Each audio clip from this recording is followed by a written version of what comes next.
This is Scott the Fix-It Guy. Today we're dealing with a Frigidaire dryer that just keeps beeping and just kind of randomly beeping at different times. And this is a common problem that happens due to the control unit that lives right behind the display is just getting older and it's starting to malfunction. So you get like some funny lights blinking and random beeping for no reason. Even though the dryer isn't even on, it'll occasionally beep. And the way to fix it is to replace the control unit. And you can get a brand new one, you can get a remanufactured one a little bit cheaper. It's really not that hard to install it.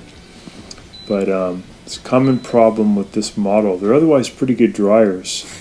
But probably at the 10-year mark, some component on the circuit board fails and the things will just start beeping randomly. So what I found with this dryer is that the vent tube was also really clogged. It might have overheated at some point and that might have damaged the control. This one vents vertically straight up, so it was full of lint and I had to remove a lot, probably about 2 basketball worth of volume. Here's the new control. We're going to put that in by removing the top and the front panel. So I'm taking the screws off of the back. There's 2 Phillips head screws.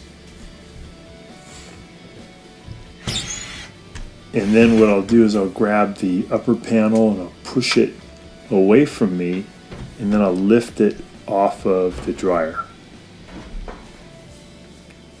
Just set that off to the side. And then I've got 4 Phillips head screws that are holding the front panel on, and I've got to remove those so I can get to the control. I'm also going to separate these 2 modular electrical connections, and I've got to also remove a little zip tie that's holding the wires in place.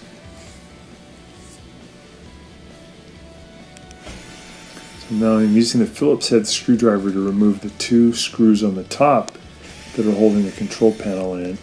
There's also 2 small screws that are down about 3 inches below where those top screws were, and they're on the horizontal plane, and you have to look in from the back to even see those screws, and we're going to zip those out also with a Phillips head screwdriver, and we can take the front panel right off. So we'll just take out those bottom 2. A little bit hard to find. They're smaller, and you'll see them though. They're holding in the bottom 2 corners of the plastic control panel, and then we should be able to just lift the panel right off. It doesn't really have any clips. Just has those 4 screws holding it in. There we go. We got some wires hooked up there. We're going to pull the wires through the firewall frame. We're going to take pictures of how the wires are connected to the control, and then we'll just remove those. Some of these will be hard to remove. You might have to use some needle nose pliers to give you the leverage. So pull those 2 out for the heater relay, and then the other ones come out pretty easy.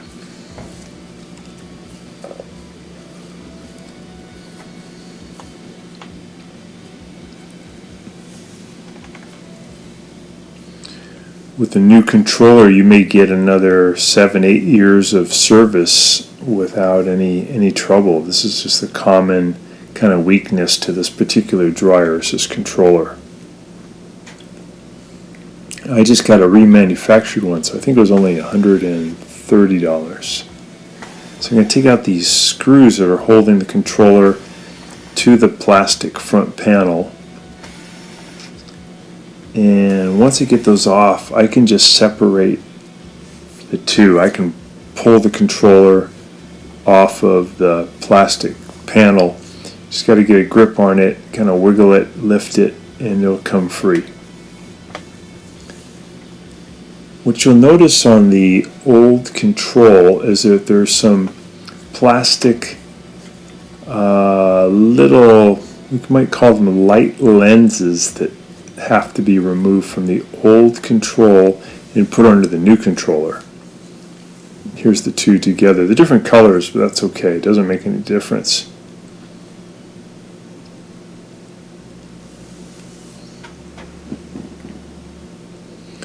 Just going to make sure we remove all these screws. We loosen them, but we got to make sure we remove them and get them out of the way. We're going to reuse them. I'm pulling the plastic lenses off of the old one and putting it on the new one. I think there's 4 assemblies like this that you have to transfer over. Really easy though, they just push them into position.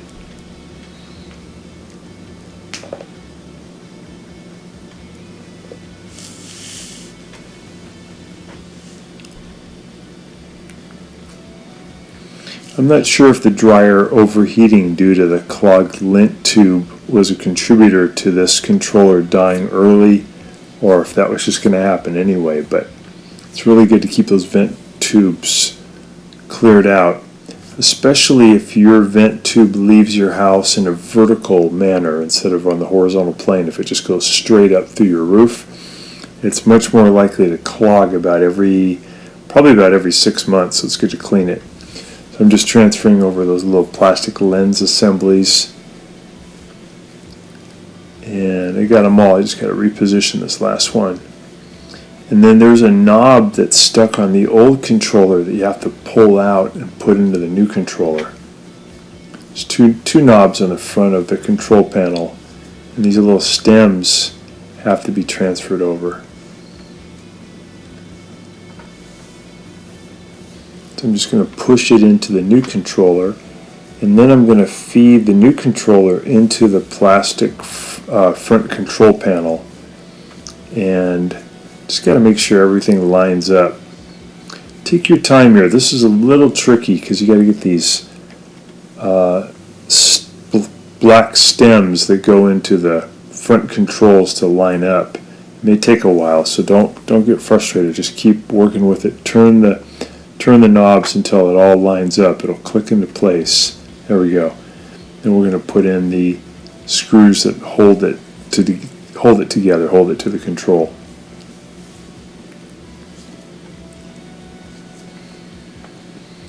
And after that, you'll have a dryer that works and doesn't beep continuously and just randomly for no reason.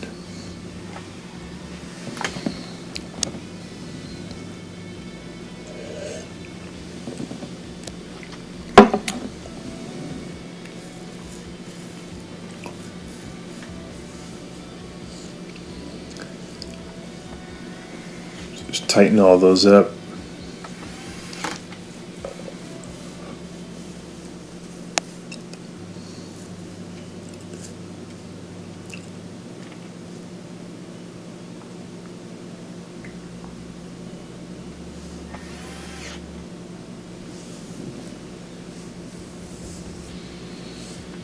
I noticed after I put everything together and I tested the unit, it did really good, no more beeping, but only after about 5 minutes of testing, I noticed I put my hand on the top panel and almost got burned because the top panel was so hot.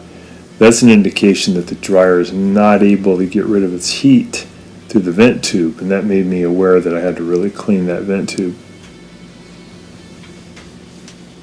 So if you run a dryer, it should get warm, but if it's so hot to the touch that it almost burns you, that's an indication that there's a malfunction, usually due to the dryer vent tube being clogged, either in the tube or as it leaves the house. So we're putting these modular connectors back into the new controller.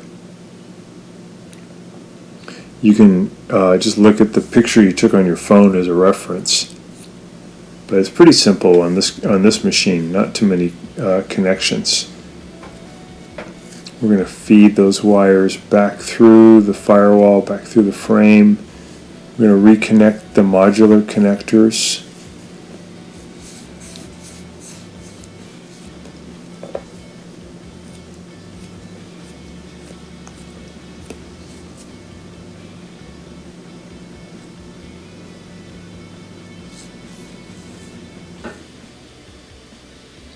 Just have to line this one back up.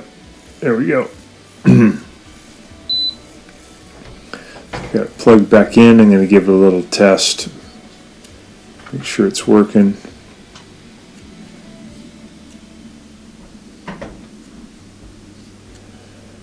Get the panel back into position, and I'll just put those 4 screws in that hold it, 2 at the top and then 2 in the bottom right and bottom left hand corner.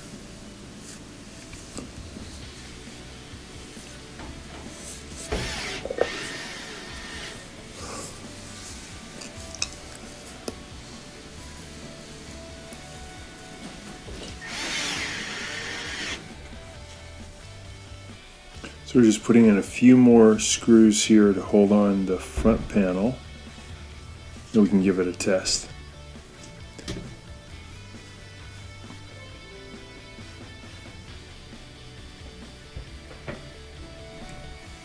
It's good to put those in by hand a little bit first, just to get them started, and then use your screw gun to drive it in all the way.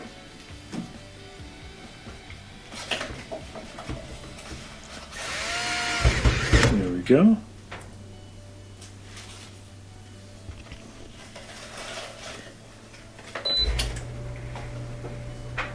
Give it a test. So it's running good. It's not beeping. And I'm going to open up the old board, the old controller, just to look at the circuit board.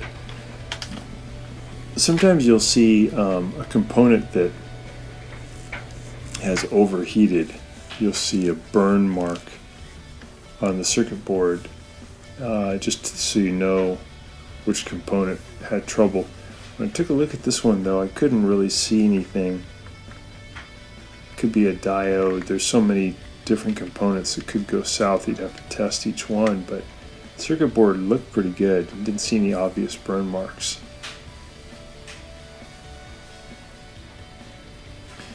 But I did notice after I tested it, when I was working with it, that the top panel did get pretty hot. So I knew that that vent tube was clogged. I think that there was maybe even a bird that had flown in and set up a nest on the outside of the vent tube, and that's what started the clog. So I'm putting the top panel back in, get it in position, and I'm going to push it toward me, and then I'll put in the 2 Phillips head screws to hold it.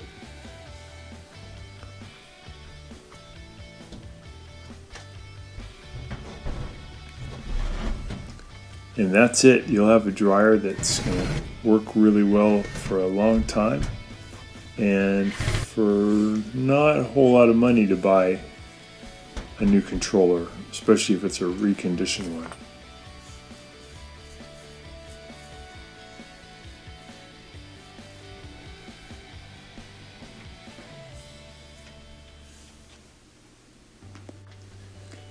I did notice that the filter was not sitting all the way down as it should. So I pulled it out, and I got a pretty long screwdriver. You could use like an old coat hanger that's straightened out. And I used that to knock the lint or dust off of a little shelf that the filter rests on. That was preventing the filter from sitting down flat. It's not good because then lint can travel into your machine easier. So I just knocked off that lint off of the shelf, and then I put the filter back in, and it seated in correctly. There we go. So thanks so much for watching, and please subscribe when you get a chance.